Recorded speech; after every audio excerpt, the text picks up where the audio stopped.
Hello and welcome. This is Brad Waller, and I'm coming to you from inside my car, but it's not driving because I just got back from a meeting and it's already 9:15, and since this is still part of a 90-day video challenge where I have to get a video done today, I haven't gotten one submitted yet. This is today's video, and this is the best place for me to do it, is here in the car.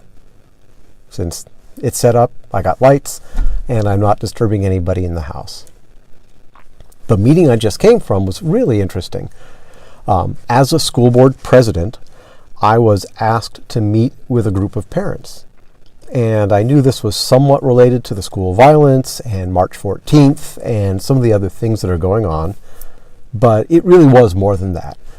And this was a good group of parents. It wasn't that they were coming to me saying, this is wrong, and these are the problems, and this is what we need you to do, kind of things that sometimes happen. It was more, we know that this is an issue, so, they're asking me, it's like, what is it that we can do? What are the next steps? And they had some ideas. They came to me with some of their ideas and said, well, of those ideas, which one of those ideas is something that would be a good one for the schools to do? So it was a really good meeting, lasted over 2 hours, and I thought it was going to be short because I am somewhat limited in what I can say. As a school board member, I can't tell them, sure, let your kids walk out of school and let them protest. I think it's great, personally.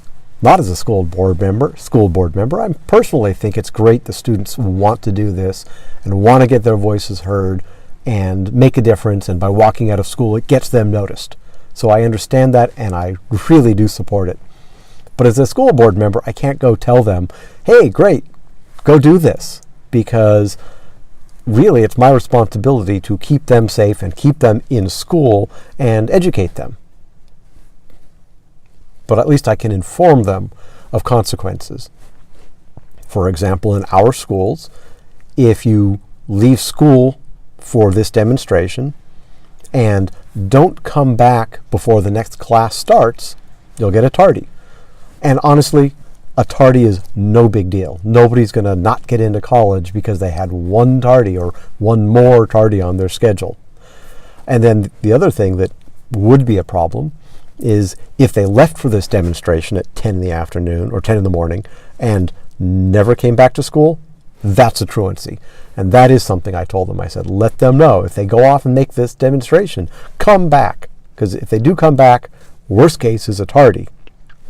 Best case, maybe something else is going to go on, and the school will come up with a way to not mark people tardy on March 14th because they come in at 10:22 instead of 10:20 when the nutrition break is over.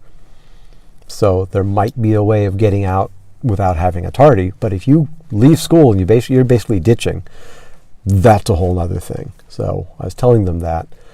But you out there, if you are a parent and you want to do something, what I suggest is come up with some ideas. Look at what's going on in your schools and in your area and have some ideas and bring them to your school board and say, here are 3 ideas that we have.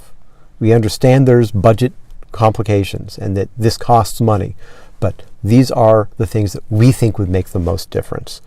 But we're asking to meet with you. Let us meet with the school board president, the superintendent, and the chief of police and have a discussion about what can be done now and what might be planned for and which of our ideas can't be done. Just have a nice civil discussion and think about it and figure out what works, what doesn't work, what makes sense, and come up with a plan, and then you are doing something. Of course, the other thing you can do is on March 14th, call your federally elected representatives and tell them that you demand action. What I am following is what the PTA is suggesting, which I talked about in my other video, which is mandatory waiting period, mandatory background checks, and the prohibition on the sale and possession of automatic and semi-automatic weapons. That last one is probably the hardest of all of those. But if you, as a person who's calling, you could add in, you want to have better mental health support.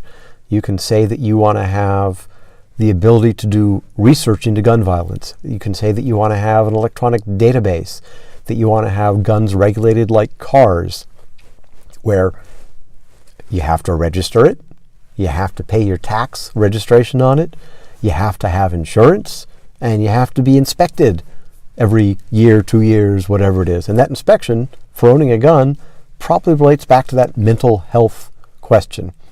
So you've got somebody who owns a gun and we say, oh gosh, there were warning signs, but we just didn't catch it. Well, maybe if you have those warning signs because somebody's doing a background investigation every 3 years and they own 16 guns, somebody can take some action. So that's what you can do. Alrighty, Brad Waller, signing out.